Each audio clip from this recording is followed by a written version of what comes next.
Alright guys, well here we are then. It's my first video of 2018. I've been a bit lax lately. It's February already and no videos to show you.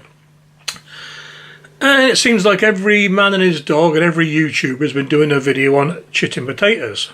So I thought I'd just follow suit and do my version of it. Now, there's been a lot of rubbish spoken about chitting potatoes.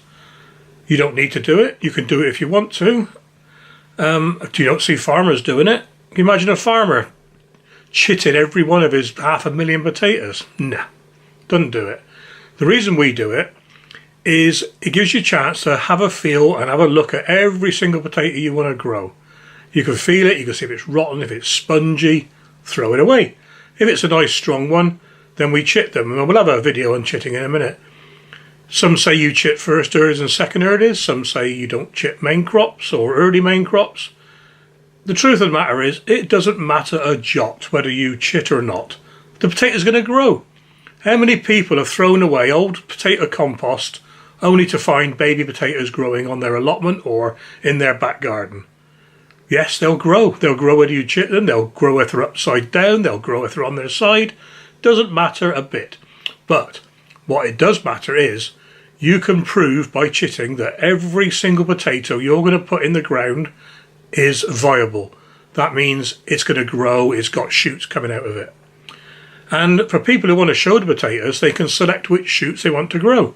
Now, ideally, if you're growing for the home, growing for the cooking pot, you'd leave as many as you want, maybe 3 or 4 for fairly large potatoes, or more for small potatoes.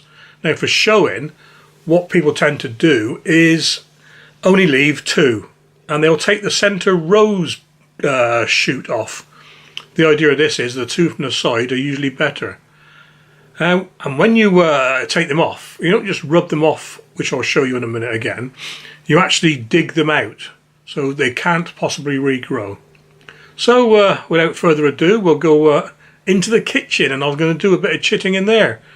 The reason I'm in the kitchen is it's a horrible, manky, cold, wet day. The wind's blowing a hooligan outside, and I don't want to get wet filming. So I've tarted the kitchen up just for you guys. Catch you in a minute.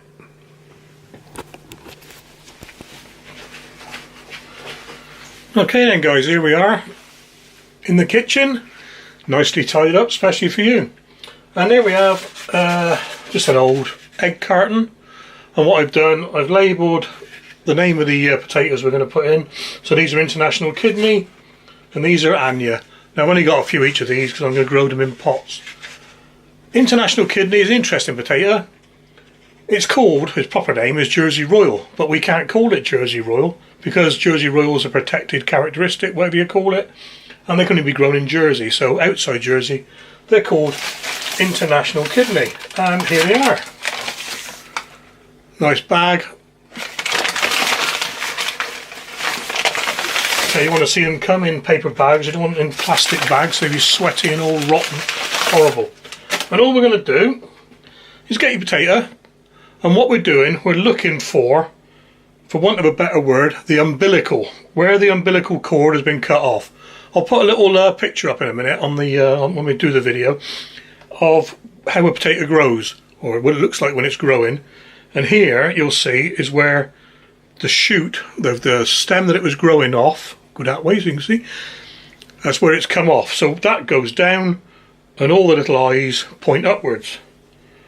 And this one, somewhere around here is the umbilical, and the eyes go upwards. So all we're going to do, put one in each little egg compartment, look for the umbilical again, eyes point upwards. And I could say this for every potato, but I'm sure you'll get bored in a minute. Bit manky this one, but I've only got 5, so I'm going to keep it anyway. And the last one in. Now these ones, these are a bit funny, these ones, you'll like these. These are called Anya. And these are a salad potato, and they look pretty weird. They're a bit knobbly, got a lot of eyes on them. They're not going to win any beauty contest, but they taste fantastic. And again, we're just looking for the umbilical, and we stick them in the egg container. This one's already started sprouting a little bit. It's been in the dark too long. So, that way up, eyes pointing upwards. I'm going to stop telling you now because it's pretty obvious. Upwards and upwards. So I've got 5 of each. I'll put those to one side of it. Now what you want is to put these in a cold windowsill with plenty of light. You don't want to keep them dark. You don't want to get them frosty. Too warm and they will shoot away like mad. You don't want that. Too dark, they'll shoot away like mad. What you want is, they want to look like this. And this is a variety called Kestrel. I put a K on it so I know to put it back in the right place. And there we are, lovely purple shoots coming out.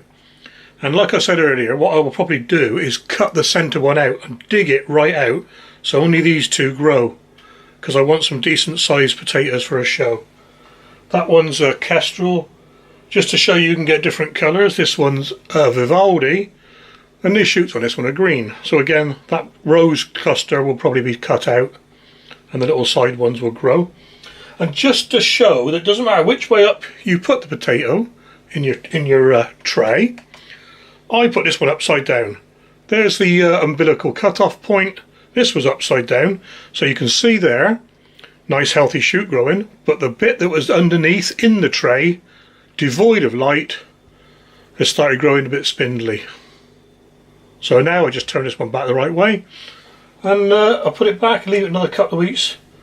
These have been chitting since the 2nd week of January, and they'll be going out either late February or March. If we get a bit of a frost, all I'll do is cover them up, but that will be all detailed in another video. See you soon, guys. And here you can see what I mean by the umbilical. It's the underground shoot that joins the tuber, the potato, to the mother plant. And when it's snapped off, it leaves a little scar. Bit like a baby's belly button, really. And the next image shows what happens if you leave your seed potatoes in the dark or they get too warm. You get long, spindly white shoots, which are absolutely no use to anybody. Hope this has helped you guys. Well, while I'm in the mood for filming, I thought I'd just show you how my shallots are doing. Onions and shallots, all treated the same. The only difference is shallots are milder and they grow in clumps, whereas an onion is produces a single bulb. I'll show you my ones I've got saved from last year in a minute. So what we do with these, I put them into a 3-inch pot. I use square pots because they sit together nicer. 3-inch pot, multi-purpose compost. And the same as the potatoes, you've got to put them the right way around. There's the old root. And there's the pointy bit where the shoot's going to come up. So all you do is put that in the soil and leave it. Now I've been leaving mine in the greenhouse, a little plastic polytunnel greenhouse I got. So that's that, and about a week or so later, nice little bits coming out the top, little shoots. And then another week or so, maybe a bit bigger. And what I did round about this stage, I brought some indoors to force them on a little bit because it's warmer. And here they are now. In fact, I'll show you the whole tray in a second.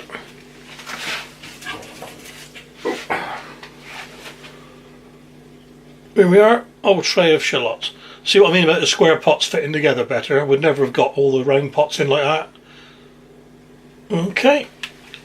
And all I'm going to do now with the big ones, I'm going to put them back into the cool or colder greenhouse just to harden them off. And as you can see when I turn this one out, nice set of roots on it, just about to go in the ground. So I'll do that in another week or two.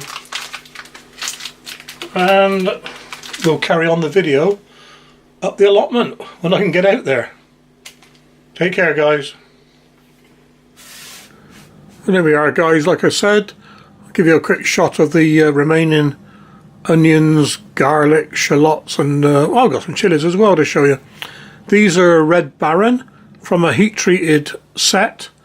Not a single one bolted. Exactly the same as these high-tech ones here. So actually, as you'd expect, I'm going to grow these again this year.